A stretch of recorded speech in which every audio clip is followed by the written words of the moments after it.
नमस्कार, पूर्णचंद कांडपाल आज जनजागृति का एपिसोड नंबर 815 लेके आपके सामने उपस्थित हूँ। कुछ दिन पहले मैंने विष्णु शर्मा की बात की थी और उसमें मैंने बताया था एक एपिसोड में कि बुद्धिमान ही बलवान होता है।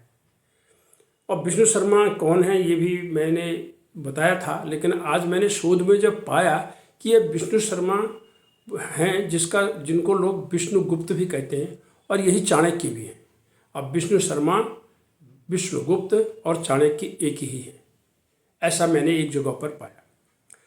और पंचतंत्र जो इन्होंने लिखा, जिसके माध्यम से ये लोगों को समझाने का प्रयास करते हैं, और इसमें 5 खंड हैं, इसलिए इसको पंचतंत्र कहते हैं। 5 खंडों में से एक खंड में ये पशुओं जानवरों के माध्यम से दुनिया को समझाते हैं कि क्या ज्ञान होता है, कैसे लोगों को समझना पड़ता है। तो इसमें इन्होंने खरगोश की कहानी मैंने आपको उस एपिसोड में बताई है कि बुद्धिस्य बलं तस्य निर्बुद्धिस्तु कुतो बलं, ये बताया था। तो उसमें क्या है, उन दोनों छोटी छोटी कहानियों में खरगोश जो सबसे छोटा जानवर है वहाँ पर जंगल में, और छोटा जानवर है वो, और शेर राजा है। सभी बताते हैं जंगल का राजा शेर, लेकिन इन दोनों कहानियों में शेर मारा जाता है और खरगोश जीतता है।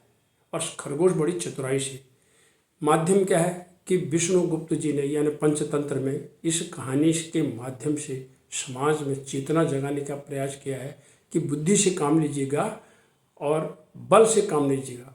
भुजबल, बाहुबल, धन बल, आजकल जो बल चल रहे हैं, उन बलों का उतना नहीं है। एक जगह आपके पास बुद्धि है तो आप जीतेंगे। ये क्षणिक बलवान लोग कर सकते हैं, शेर ने भी ऐसा किया था।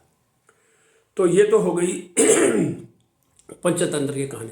लेकिन आज मैं आपको एक और इस एपिसोड में बताना चाहता हूँ रहीम जी के बारे में। रहीम जी, आप पहले एपिसोड में कई दोहे उनकी सामाजिकता से भरे हैं, वो विद्वान हैं।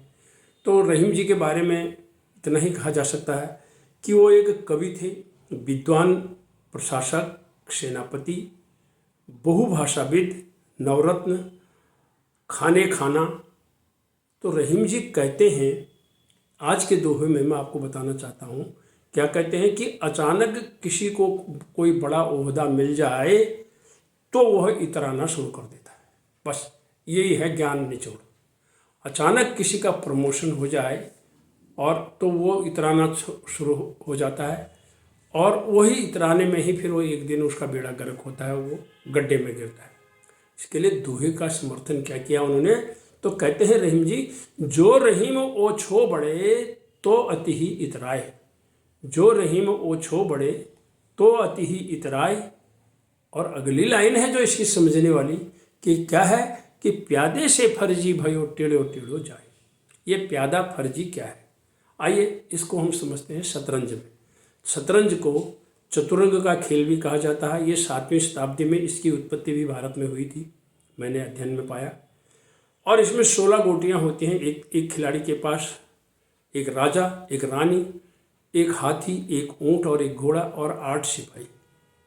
64 वर्ग होते हैं वो।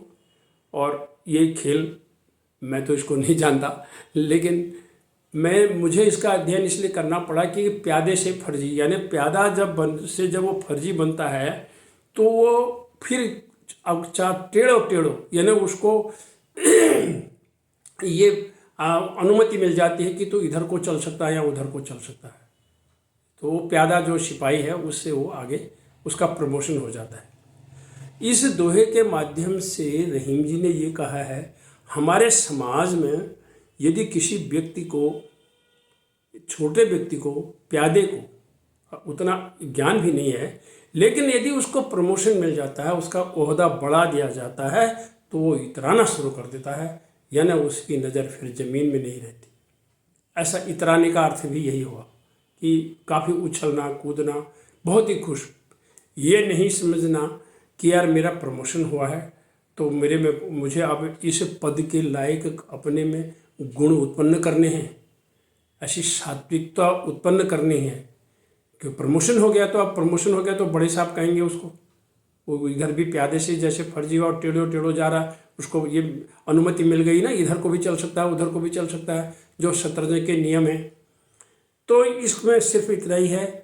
और रहीम ने शतरंज के माध्यम से मनुष्य के मनोविज्ञान को समझा, और इसी मनोविज्ञान में उन्होंने कहा है कि जो रहीम ओछो बड़े तो अति ही तराए, प्यादे से पर जी भयो टेढ़ो टेढ़ो जाए।